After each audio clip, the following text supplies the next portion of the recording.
Hello everyone! Welcome back to my channel. Pag-usapan natin ngayon, paano mag-apply as international student sa Canada. Pinakamabilis na paraan para makapasok sa Canada ang student pathway at pinakamagastos din. Maraming Pinoy ang nag-a-apply as international student. Then after completing the program, mag-grant naman ng postgraduate work permit para magkaroon ng valid working status at eventually makapag-apply ng permanent residency. So if you are an aspiring international student, this video is for you. I will try my best to be as detailed as possible at ma-share sa inyo yung personal experience namin sa pag-apply ng study permit. And ilalagay ko sa description below yung mga resources na ginamit ko in this video. Disclaimer lang, I am not a licensed immigration consultant. Lahat ng sasabihin ko sa video na to ay based on my research and my personal experience. Okay, so ano ba yung study permit? Study permit is a document issued by the Government of Canada that allows international students to study at designated learning institutions. Okay, so remember the keyword, guys. Designated Learning Institution, or DLI for short. A DLI is a school approved by a provincial or territorial government to host international students. You have to ensure na yung school na pag-enrollan nyo as international student is a DLI. Otherwise, marirefuse lang yung study permit application nyo. Before we begin the application process, it is very crucial to research and ensure that you meet the eligibility criteria for a Canadian study permit. So ano ba yung mga requirements para maging international student sa Canada? Number 1, dapat you are enrolled at the DLI. Pangalawa, kailangan mo mapatunayan na you have enough funds for your tuition fees, your living expenses, and transportation expenses. Pangatlo, wala kang criminal record. Pangapat, you are in good health and may pasa mo yung medical exam. And then, kailangan mong mapatunayan na aalis ka ng Canada when your study permit expires. Merong dalawang option na available sa ating mga Pinoy para makapag-apply as international student. Una dyan, Student Direct Stream or SDS, and then Regular Study Permit Stream. Sa SDS, you need to have an acceptance letter from a post-secondary DLI. You are living outside Canada at the time of your application. Pangatlo, paid ang tuition fee for the first year of study. Pang-apat, meron kang guaranteed investment certificate or GIC worth 10,000 Canadian dollars. Itong GIC, this is a Canadian investment. You can get it from a financial institution listed on the Canadian Deposit Insurance Company website. Naka-hold yung GIC mo in an investment account or student account at pwede mo lang siyang ma-access kapag nandito ka na sa Canada. Upon your arrival here in Canada, i-release lang nila sa'yo yung initial lump sum ng GIC mo and the remainder of the funds will be released in monthly or bi-monthly installments over 10 to 12 months. Then you need to have an attestation of issuance of your Quebec Acceptance Certificate or CAQ. This is only applicable if sa Quebec province ka mag-aaral. Then proof of medical exam, NBI clearance, and language test result. Very common sa atin dito ay IELTS. You need to score 6.0 or higher para ma-qualify sa Student Direct Stream. Based sa website ng Government of Canada, mas mabilis ang processing ng study permit mo if naka-SDS ka. Usually within 20 calendar days ang processing time. But still case-to-case basis as some applications may take longer. Para sa akin, medyo complicated yung requirements ng SDS. Medyo kailangan mo ng malaking funds sa tuition pa lang at sa GIC. So kami, we opted na regular study permit stream na lang. Sa regular stream naman, mas simple yung requirements. Dapat enrolled ka sa DLI, meron kang enough proof of funds, proof of your medical exam, NBI clearance, and language test result.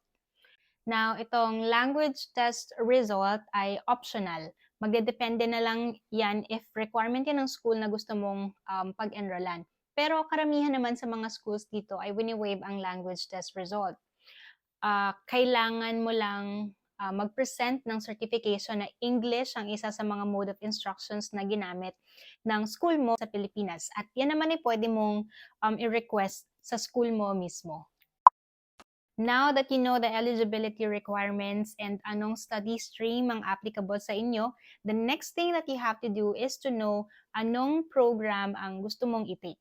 You have to ensure na yung program na pipiliin mo ay aligned sa academic and career goals mo. So, tingnan nyo din yung curriculum para magkaroon kayo ng overview ng mga courses na ino-offer ng school. In our case, husband ko ang naka-study permit. Graduate siya ng business management and then nag-government employee.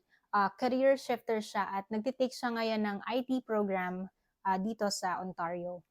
Maraming nagdi-discourage sa amin na mag-career shift kasi nga dapat relevant ang program na iti-take mo sa background mo. So, dinefend lang talaga namin sa SOP namin kung bakit IT ang pinili niyang program and how it will benefit his overall career. Consider niyo rin ang tuition fee. Napakamahal ng tuition fee ng international student. And once nakapili na kayo ng program niyo, i-compare niyo yung tuition fee ng mga school. Nagba-vary din ang tuition fee depende sa school and sa province. Alamin nyo rin kung anong intake available yung program nyo. Generally, yung mga schools dito sa Canada ay may 3 intakes.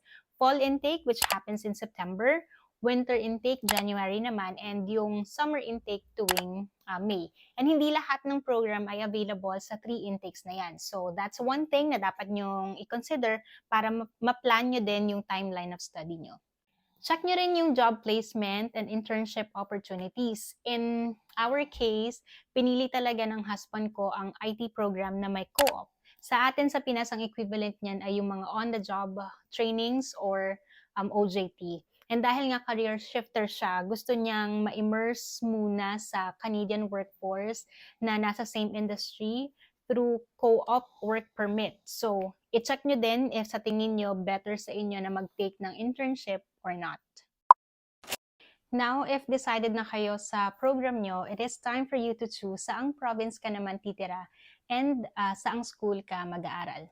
So, saang province mo ba gustong magstay? You need to plan that carefully kasi iba't iba ang pathway ng permanent residency per province.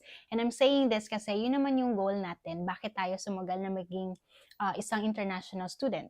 Para magkaroon tayo ng valid stay dito sa Canada at eventually maging permanent resident. Ayaw naman natin na magpalipat-lipat ng province, baka mahirapan kayo sa application ng permanent residency kasi you have to meet certain requirements pa. So, choose your province wisely. Think also about the climate and weather conditions of the province that you will choose. Dumating kami dito, summer. Bilang lamigin talaga ako, kahit mataas ang araw, naka-jacket pa din ako kasi malamig talaga. And kung meron kayong relatives dito or kakilala, mas okay kasi iba pa din na may support kayo dito. All kinds of support magagamit niyan. Mas okay na may kakilala kayo, na may mapagtatanungan kayo at may mag-guide sa inyo habang nandito kayo sa Canada. Now, when choosing your school, maraming factors din ang kailangan mong i-consider.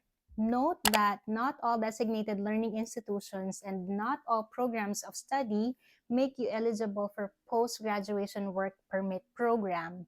Para ma-identify natin if your designated learning institution offers programs that will make you eligible for post-graduation work permit, visit the website of the Government of Canada, then piliin mo yung province kung saan ka mag-aaral, then yung school. So dito makikita mo na if your school offers PGWP. Tingnan nyo rin yung support services na ino-offer ng school sa mga international students such as orientation programs, academic advising, and counseling services. Depending on the school of your choice, you will need a valid passport, high school and college educational documents like transcripts, diplomas, and certificates, language proficiency test result like IELTS, or proof of English as medium of instruction, your CV, your school application fee. Sa Algonquin College dito sa Ottawa, Ontario, ang application fee ay 95 Canadian dollars. That was November 2022. So check nyo din sa school nyo magkano ang application fee nila. They will assess your credentials and check if you qualify for the program. Pag qualified kayo, the school will issue a letter of acceptance or LOA. Doon nakalagay ang student number mo, your program, duration of study, your start date and estimated completion date, your estimated program tuition and fees, and due date kung kailan mo siya kailangang bayaran. May mga school na payment deposit lang ang nire-require nila to secure your slot for the enrollment. Yung iba naman, kailangan mong bayaran yung one semester tuition. In our case, meron kaming 1 month to settle the first semester tuition fee from the date na na-receive namin yung LOA. And we paid it via Flywire. Mag-keep din kayo ng record, okay? You should get a Flywire payment confirmation once paid na, and gagamitin nyo yung document na yan sa visa application as your proof of tuition fee payment. And once na-receive na ng school ang tuition fee na binayaran mo, magre-reflect na yan sa student account mo online. Diyan mo na rin ma-access yung electronic official receipt. After ma-secure yung letter of acceptance from your school and mabayaran yung tuition fee requirement, sunod naman na kailangang asikasuhin ng medical examination. I-highlight ko lang itong medical examination, pwede siyang gawin before or after your visa application. Pag nag-submit ka na ng visa application mo, the IRCC will send you a request for medical exam. Karamihan sa mga nakikita ko ay naka-upfront medical exam. Ibig sabihin, pwede nang unahin ang medical requirement kahit wala pang request from the IRCC. Hence the term upfront. Personally, mas okay na mag-upfront medical exam na lang. So, when you submit your visa application, naka-ready na lahat ng requirements. I'll make a separate video about upfront medical exam para mas ma-explain ko siya in detail. Lalagay ko na lang din ang link sa description box below. Sabi nga nila, ang statement of purpose mo or yung SOP, yan yung heart of your application. So, dyan mo ilalagay yung reasons mo bakit sa Canada mo piniling mag-aral, your reasons for choosing your course and your school. Dito mo din ipoprove sa immigration officer na mag-check ng visa application mo na may enough funds ka for your education and your living expenses. According sa IRCC website, ang minimum funds na kailangan mo to support yourself as a student ay 10,000 Canadian dollars, 4,000 Canadian dollars naman sa first dependent mo, and 3,000 Canadian dollars for every additional dependent. In our case, dalawa kaming dependent ng husband ko. Ako at yung anak namin. So, 17,000 Canadian dollars ang minimum funds na kailangan namin, plus yung proof na paid na kami sa first semester tuition fee. I-note ko lang na if hindi kayang buuin ng proof of funds, pwede naman na mag-sponsor. Sa case namin, full sponsorship kami. Ibig sabihin, wala kaming present na sariling funds. Lahat ng funds na pinakita namin ay galing sa sponsor namin. Ang binayaran lang namin gamit ang sarili naming pera ay yung tuition fee, pero yung remaining funds pa na kailangan namin ipakita sa IRCC, lahat yon galing sa sponsor. For that, kailangan mo ng affidavit of support from your sponsor, bank statement, bank certification, proof of assets, payslip, certification of employment or proof of business ventures, and proof of identity. Kung isasama mo din yung family members mo, dito mo din sa SOP i-explain kung bakit sila sasama sa'yo pagpunta mo ng Canada. Ako, nag-apply ako ng open work permit at yung anak ko naman ay temporary resident visa, and nagsulat din kami ng separate letter of intent kasabay sa application ng husband ko as the main applicant. Apart from that, sa SOP mo rin ipoprove na aalis ka ng Canada upon completion of your studies. Remember, study permit ang ina-applyan natin dito. Kaya your SOP should also revolve around the main purpose, which is para nga makapag-aral ka and makapag-acquire ng globally acknowledged diploma that will add more significant value to your competencies and professional profile.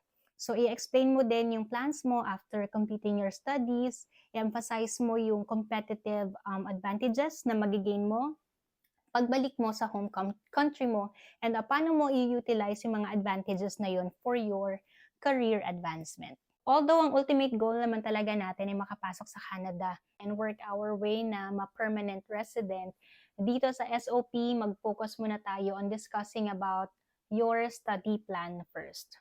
Your purpose of visit should be clear and must be aligned with the type of visa that you are applying for, which is yun nga, study permit. So, ilagay mo na lahat ng home ties na meron ka para mas makonvince mo yung immigration officer na babalik ka sa Pilipinas kasi may babalikan ka pa talagang properties under your name. To discuss this in detail, gagawa ko ng separate na video para mas makover pa natin ang proof of funds and statement of purpose. Ilalagay ko na lang din ang link sa description box below. Once ready na yung mga documents mo, it's time na para mag-apply ng visa online. So, magpunta ka lang sa official website ng Government of Canada, then mag-create ka ng GC Key account. Then, sagutan mo lang yung mga questions. From there, i-generate na ng website yung mga immigration forms na kailangan mong i-fill out. Depende if solo applicant ka or with dependents. Then, upload lang lahat ng documents. Very tricky mag-upload ng documents sa portal kasi napakaliit lang ng file size na inaalaw ng system nila na ma-upload. So, kailangan mong mag-compress ng mga documents para lumiit yung file size. But be sure na readable pa din yung mga documents mo. And then, depende if solo applicant ka or with dependents, i-generate na din ng system kung magkano ang kailangan mong bayaran na application fee. Sa amin, nagbayad kami ng 675 Canadian dollars for family of 3. Kasama na din sa breakdown yung payment for biometrics. So, after submitting your application and paying the required fees, bibigyan ka naman ng request for biometrics. Yung letter request na yan, ay makikita mo yan sa GC Key account mo. Basahin mo na maigi yung letter kasi nandun na din yung instruction kung paano mo mako-complete yung biometrics instruction. If na-submit mo na yung application mo and wala ka namang mga kulang na documents and tapos ka na sa biometrics mo, it's time to patiently wait for a decision. So ito na yung part na medyo nakaka-anxious na, medyo hindi ka na yan patutulugin. Yung processing time ng study permit, if you applied outside Canada, varies as early as days after completing your biometrics up to months. Well, based dito sa website ng IRCC, 7 weeks ang processing time nila. Pero nagbabago-bago kasi yan. The last time I checked, 6 weeks lang ang nakalagay sa website nila. So, depende pa din talaga sa immigration officer na mag-handle ng case nyo. Talagang matinding dasal at tiwala na ma-approve ang visa natin. And syempre, we are all praying na mag-grant sa atin ang visa at makapunta sa Canada as international student. Once na-approve na, sunod naman dyan ay visa stamping and then preparation na for your flight to Canada. So, that's it for today. Sana nabigyan ko kayo ng idea, proseso ng pag-apply ng study permit. Medyo tedious yung pagdadaanan mong application process and kailangan mong paglaanan ng oras, effort, at pera. If you found this video useful, don't forget to give it a thumbs up and subscribe to our channel and check out other videos for more helpful content. I-check nyo na rin yung description box below. Ilalagay ko dyan yung mga links na sa tingin ko ay makakatulong din sa inyo. Thanks for watching and we'll see you again. Bye!